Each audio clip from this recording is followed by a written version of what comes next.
My self Rabia नूर। मेरा नाम माहम जावेद है। मेरा नाम उमर इशफाक है और मेरा ताल्लुक लैया से है। अस्सलाम वालेकुम, माय नेम इज़ अफशान। अस्सलाम वालेकुम, आई एम मोहम्मद सल्लाल। मेरा नाम अरफा जुल्फ़िकार कंवर है। रिसेंटली मेरी PMS 2022 में एलोकेशन हुई है and I got 8th position. Al Amin academy के साथ मुसलसल अटैच रहा हूँ। अल अमीन एकेडमी के साथ मेरा इंटरव्यू के हवाले से बहुत प्रोडक्टिव एक्सपीरियंस रहा है और यहाँ के मॉक पैनल्स ने मुझे बहुत अच्छा डायरेक्शन दिया है कि मुझे किन एरियाज़ को कवर करना चाहिए।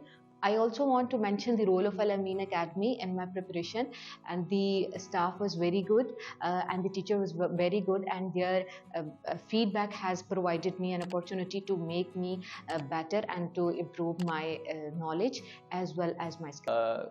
Role of Al Amin Academy is very useful because regarding my interview preparation, I came here twice during my interview preparation, and that experience helped me a lot in my final interview.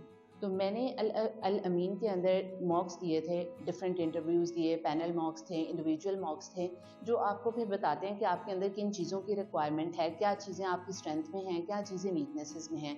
तो जब आप अपना analysis करते हैं, जिन भी teachers ने यहाँ पर मॉक्स लिए, उनके अंदर डिफरेंट सीनियर्स मौजूद हैं, जो PMS के थे, जो CSS के थे, वो अपनी पूरी एफर्ट करते हैं कि आपको एक अच्छा एनालिसिस प्रोवाइड कर सकें। जो अल अमीन एकेडमी है वो एक स्कॉलरशिप प्रोजेक्ट है जो सारे स्टूडेंट्स को इंतहाई कम कॉस्ट पे फैसिलिटीज़ प्रोवाइड करते हैं। उनकी CSS और PMS की जर्नी में उनको गाइड करते हैं, तो ये फिर बहुत स्टूडेंट्स के लिए हेल्पफुल साबित होता है।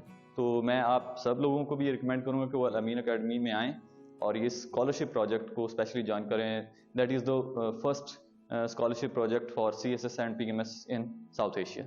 Thank you very much.